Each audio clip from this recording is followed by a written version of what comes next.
ओम नमः शिवाय दोस्तों, आप सभी का मेरे चैनल नारायण रत्नवली में स्वागत है। आज की इस वीडियो में मैं आपको माँ दुर्गा के 7वें स्वरूप माँ कालरात्रि की कथा सुनाने जा रही हूँ। वीडियो अच्छी लगे तो कृपया कर मेरे चैनल को लाइक, शेयर, सब्सक्राइब करें। नवरात्रि का आज 7वां दिन है।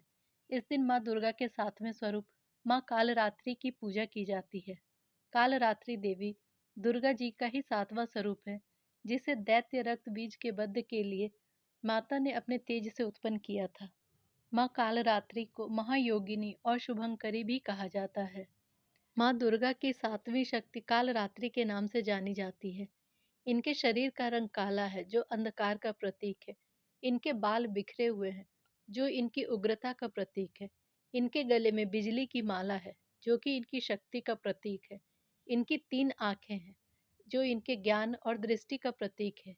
इनकी सांस लेने और छोड़ने से अग्नि की भयंकर ज्वालाएं निकलती रहती हैं। इनका वाहन गधा है। इनकी 4 भुजाएं हैं। ऊपर उठे हुए दाहिने हाथ वर मुद्रा से सभी को आशीष प्रदान करती हैं। दाहिने तरफ का नीचे वाला हाथ अभय मुद्रा में है। बाईं तरफ के ऊपर वाले हाथ में लोहे का कांटा और नीचे वाले हाथ में खड्ग है।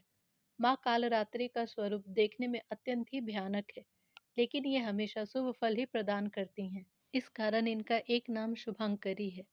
आइए अब माता कालरात्रि की कथा सुनते हैं। पौराणिक कथाओं के अनुसार शुंभ, निशुंभ और रक्तबीज नामक 3 दुष्ट राक्षस थे। तीनों ने मिलकर तीनों लोकों में हाहाकार मचा रखा था। सभी प्राणियों और देवताओं के सामने जीवन संकट हो गया था।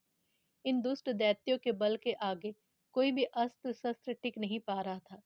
परेशान होकर सभी देवतागण भगवान शिव के पास पहुंचे और उन्होंने समस्त प्राणियों और अपने प्राणों की रक्षा करने की प्रार्थना की। शिवजी ने देवताओं की व्यथा को समझते हुए उन्हें शीघ्र ही इस संकट से छुटकारा दिलाने और समस्त प्राणियों की सुरक्षा का वचन दिया। शंकर जी को पता था कि इस दैत्य का संहार माता पार्वती ही कर सकती हैं। उसके बाद भगवान शंकर ने माता पार्वती से कहा, आप आदि शक्ति जगत जननी हैं। आपके तेज का सामना तीनों लोकों में से कोई भी नहीं कर सकता है। आप इन दुष्ट राक्षसों का वध करके इस सृष्टि की रक्षा करें। शिवजी की आज्ञा पाकर पार्वती जी ने दुर्गा का रूप धारण किया और शुंभ, निशुंभ और रक्तबीज का वध करने के लिए निकल पड़ी। मगर उन दानवों को समाप्त करने में एक विकट समस्या थी। रक्तबीज को यह वरदान मिला हुआ था कि जहां भी उसके रक्त की एक भी बूंद गिरेगी, वहां उसके जैसे रक्तबीज दूसरा उत्पन्न हो जाएगा, जिसके कारण उसका वध करना बहुत ही कठिन था। रक्त बीज का वध करने के लिए माँ दुर्गा ने दानवों की सेना पर संहार करना प्रारंभ कर दिया। भीषण युद्ध चल रहा था। ऐसा लग रहा था कि जैसे पृथ्वी रक्त से लाल हो जाएगी। माँ दुर्गा अपने सिंह पर सवार होकर दानवों के बीच प्रलय मचा रही थी। उनका रुद्रदेव देखकर दानव भय से कांप रहे थे। चारों तरफ रक्त और शवों का अंबार लगा हुआ था। सभी दानव काल के गाल में समा गए, मगर रक्त बीज अभी भी जीवित था। माँ दुर्गा जब भी रक्त बीज पर प्रहार करती, वह हंसने लगता और जहां भी धरती पर उसका रक्त गिरता, सैकड़ों रक्त बीज पुनः उठकर माँ से युद्ध करने लगते। माँ समझ गई थी कि इसका वध करने के लिए इसका रक्त भूमि पर नहीं गिरने देना है। आदि शक्ति माता दुर्गा ने उसी क्षण अपने तेज से कालरात्रि को उत्पन्न किया।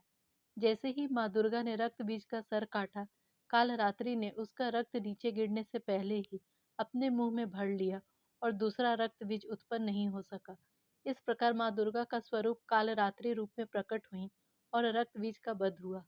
तब से नवरात्रि के 7वें दिन माँ कालरात्रि की पूजा की जाती है। इस दिन साधक का मन सहस्त्रार चक्र में स्थित रहता है।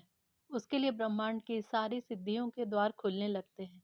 इस चक्र में स्थित साधक का मन पूरी तरह से माँ कालरात्रि के स्वरूप में ही स्थित रहता है। उनके साक्षात्कार और मिलने का पुण्य का वह भागी हो जाता है। उसके समस्त पापों का नाश हो जाता है। उसे अक्षय लोक की प्राप्ति होती है। माँ कालरात्रि दुष्टों का विनाश करने वाली हैं। देवी कालरात्रि को माता देवी काली, महाकाली, भद्रकाली, भैरवी, मृत्यु रुद्रानी, चामुंडा, चंडी और दुर्गा के कई विनाशकारी रूपों में से एक रूप माना जाता है। देवी के इन रूपों से सभी राक्षस, भूत, प्रेत, पिशाच और नकारात्मक शक्तियों का नाश होता है। माँ की उपासना ग्रह बाधाओं को भी दूर करने वाली है। इनके भक्तों को अग्नि का भय, जल का भय, जीव जंतु का भय, शत्रु भय, रात्रि भय कभी नहीं होते। इनकी कृपा से वह सब भय से मुक्त हो जाता है। माता काल रात्रि की पूजा से अकाल मृत्यु का भय नहीं रहता है। तंत्र मंत्र के साधक माँ की विशेष पूजा करते हैं। माँ की विशेष पूजा रात्रि में होती है। माँ अपने भक्तों को आशीष प्रदान करती हैं और शत्रुओं का संहार करती हैं। परिवार में सुख शांति आती है। माता को लाल रंग बहुत पसंद है, इसलिए माँ को लाल रंग का वस्त्र अर्पित करना चाहिए। माँ कालरात्रि को गुड़ और गुड़ से बनी चीजें पसंद है, इसलिए नवरात्रि के 7वें दिन गुड़ से बनी चीजों का भोग लगाया जाता है और माँ कालरात्रि को प्रसन्न किया जाता है। इससे भक्तों की सभी मनोकामनाओं की पूर्ति होती है। माँ कालरात्रि की पूजा से सभी संकट और कष्ट दूर होते हैं।